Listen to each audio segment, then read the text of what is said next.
लाखों करोड़ों दुरूदो सलाम मोहम्मद मुस्तफ़ा सल्लल्लाहु अलैहि वसल्लम उन पर और उनकी आल औलाद पर। अस्सलाम वालेकुम, मैं आपका होस्ट हसन शहबाज। आप देख रहे हैं Hasan Shahbaz official YouTube channel. आज की बहुत बड़ी खबर अदालत से और पीटीआई के लिए बुरी खबर और तरीके चेयरमैन के लिए बुरी खबर। तोशाखाना केस में इमरान खान और बुशरा बीबी को 14 साल कैद बामुशक्कत की सजा सुना दी और बानिया चेयरमैन इमरान खान 10 साल के लिए नाअहल। और बुशरा बीबी ने अडयाला जेल जाकर खुद को सरेंडर कर दिया। ये सारी तफसील मैं आपके सामने रखने जा रहा हूं। आज जज मोहम्मद बशीर जो एक बहुत बड़े नाम के जज हैं, जिनका माजी और मुस्तकबिल आप सबको पता है, उन्होंने बड़े बड़े लोगों को सजाएं सुनाई, कई उसमें वजीर और बहुत सारे वज़ीर आज़म भी शामिल हैं।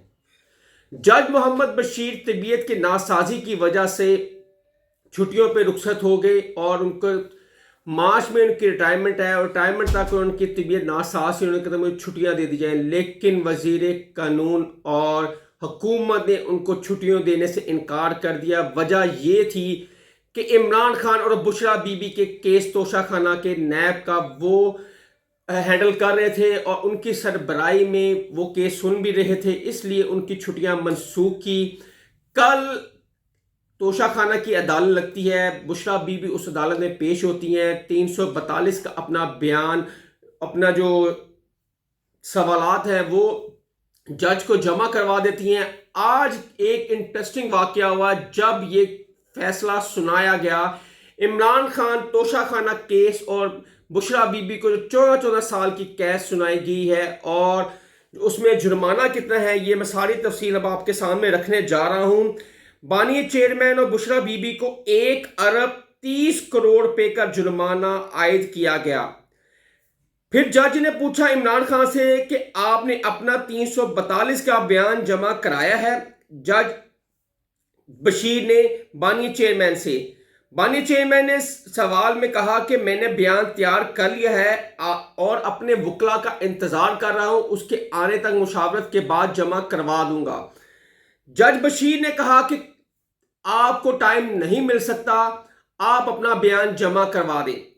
और फिर चेयरमैन पीटीआई ने कहा कि जज साहब आपको इतनी जल्दी क्यों है, मुझे तो सिर्फ हाजिरी के लिए बुलाया था।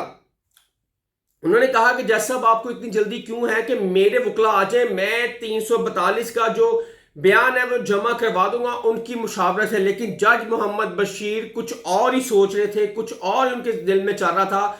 उन्होंने पीछे से इंस्ट्रक्शन, लगता था कि पीछे से डोरिया कोई और हिला रहा है जज मोहम्मद बशीर की, और वो कह रहे थे कि आपको टाइम नहीं मिलेगा, आप अपना बयान जमा करवा दें। इमरान खान कमरा अदालत से निकलकर अपनी बैरक में चले जाते हैं और फिर जब जेल सुप्रिंटेंडेंट अदालत दोबारा हुक्म देती है कि इमरान खान को बुलाएं, उनका बयान उन्होंने जमा करवाना है और हमने फैसला भी सुनाना है। इमरान खान ने कहा कि मैं कमरा अदालत में नहीं आऊंगा दोबारा, क्योंकि मेरे साथ धोखा हुआ है, मुझे सिर्फ हाजिरी के लिए बुलाया गया था और वहां पे कुछ और ही फैसले हुए, ये मेरे साथ धोखा हुआ है। इसलिए इमरान खान कमरा अदालत से उठकर अपनी बैरक में चले जाते हैं और दोबारा कमरा अदालत में नहीं आते। जेल सुप्रिंटेंडेंट की मौजूदगी में भी जब उनको बुलाने जाते हैं कि अदालत आपको कमरा अदालत में बुला रही है, तो इमरान खान आने से इनकार कर देते हैं। और फिर जज बशीर जो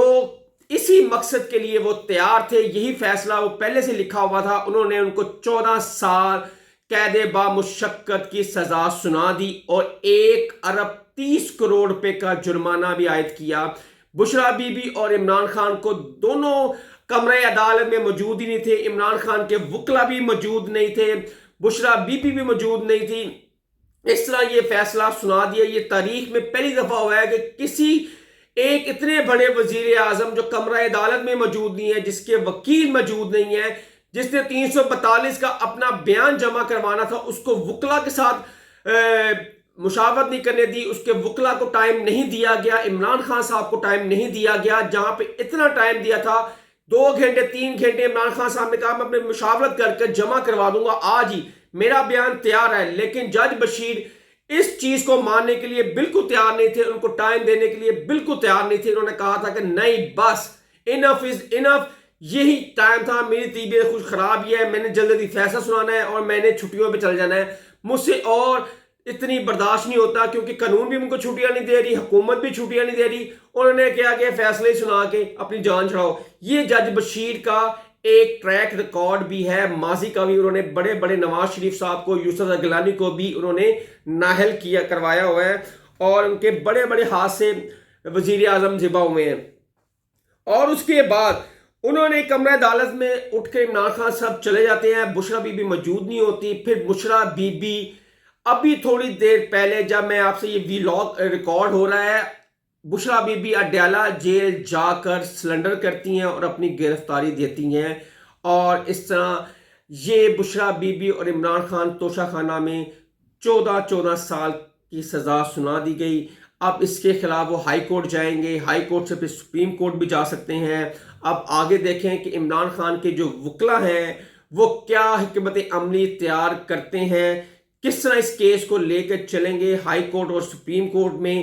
اور سائفر کا کیس جو کل فیصلہ ہے جس میں 10 سال کی عمران خان صاحب کو سزا سنائی گئی ہے، وہ بھی کیس ایک ہائی کورٹ میں اپیل کی ہوئی انہوں نے، کیونکہ تفصیلی فیصلہ اس کا رات آ گیا تھا، عمران خان کے وکلا نے ہائی کورٹ میں بھی کی، اب یہ بھی لگتا ہے کہ ہائی کورٹ میں جائے گا، اس کے بعد سپریم کورٹ میں، دیکھتے ہیں کہ عدالتیں۔ لیکن یہ انتہائی جمہوریت کے لیے انتہائی خطرہ ہے۔ الیکشنوں سے 8 دن پہلے آپ ایک بڑی سیاسی جماعت کو الیکشنوں سے آؤٹ پہلے کر چکے تھے، ان سے سمبل لے لیا گیا، ان کے جو لیڈر تھے اس کو الیکشن سے آؤٹ کر دیا گیا، اس کے جتنے امیدوار تھے ان کو آزاد حیثیت سے کھڑا ہونا پڑا، جو ووٹر تھا اس کا سپورٹر تھا ان کو آپ نے کنفیوژن کا شکار کر دیا۔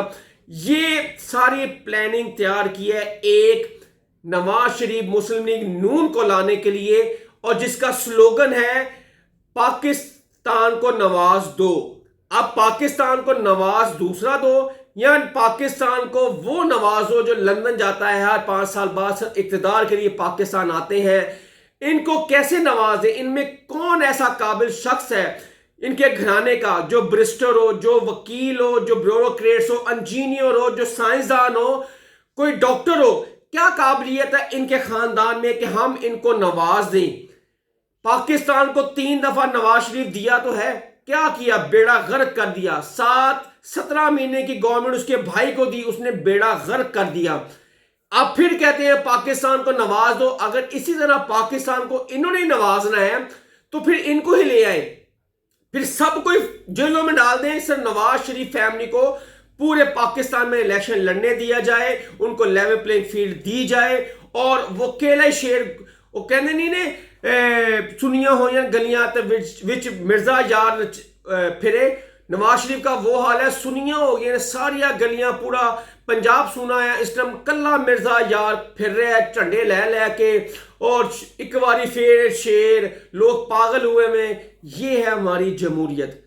اگر سب کو لیول پلینگ فیلڈ نہیں ملے گی، اگر اس طرح فری اینڈ فیئر الیکشن نہیں ہوں گے، تو پھر آپ کی جو جمہوریت ہے وہ کویسچن مارک رہے گی، اور پھر وہ ان پہ ذمہ داری ہوگی جو ان کو لے کے آتے ہیں، وہ ان پہ ذمہ داری ہوگی جو فری اینڈ فیئر الیکشن نہیں کرواتے۔ جو الیکشن کمیشن کا کام ہے صرف 5 سال میں ایک فری اینڈ فیئر الیکشن کروانا، وہ بھی الیکشن ان سے نہیں ہوتے، جو کہ ہماری ہر جگہ گلی محلے چوکوں پہ، چراہوں پہ، گلیوں میں، بازاروں میں ہمارے آئین کی دھجیاں اڑتی ہیں، اور ایک جماعت ہے جو اتوار والے دن ریلی نکالتی ہے، اس کے لیے دفعہ 144 لے لیتی ہے، اور اس اتوار والے دن پاکستان میں بڑے بڑے قائدین اپنے جلسے کر رہے تھے، کارنر میٹنگ کر رہی تھی، کنونشن کر رہے تھے، نواز شریف صاحب ایک جگہ، شہباز شریف صاحب ایک جگہ، بلاول بھٹو زاری پشاور میں جلسہ کر رہے تھے،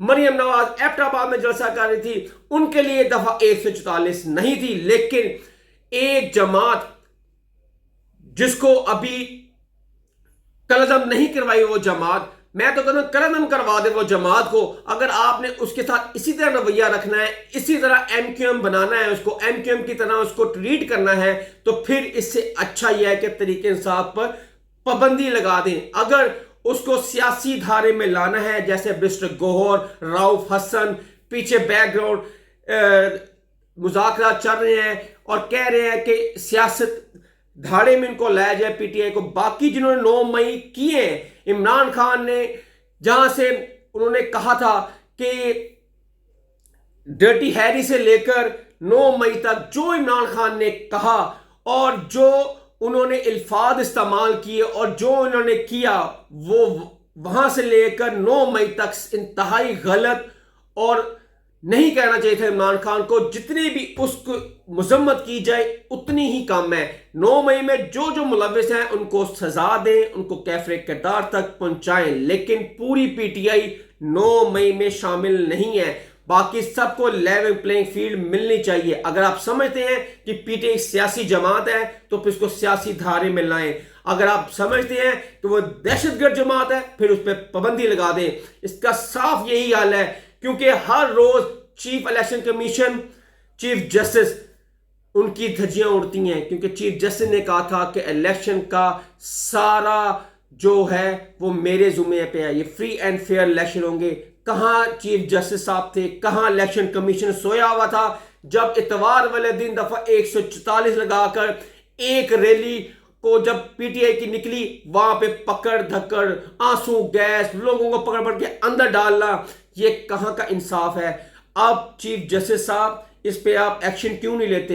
इलेक्शन कमीशन साहब इस पे आप एक्शन क्यों नहीं लेते? सब फुटेज चलाई, सोशल मीडिया पे भी चली, टीवी पे भी चली, लेकिन कबूतर जब बिल्ली को देखता है ना तो आंखें बंद कर लेता है। इसी तरह इलेक्शन कमीशन और सुप्रीम कोर्ट ने अपनी आंखें बंद की हुई है पीटीआई के हवाले से। हसन शहबाज को नेक्स्ट व्लॉग के लिए इजाजत दे। अगर आप मेरे चैनल पे नए हैं तो मेरे चैनल को लाइक और सब्सक्राइब और शेयर जरूर कीजिएगा।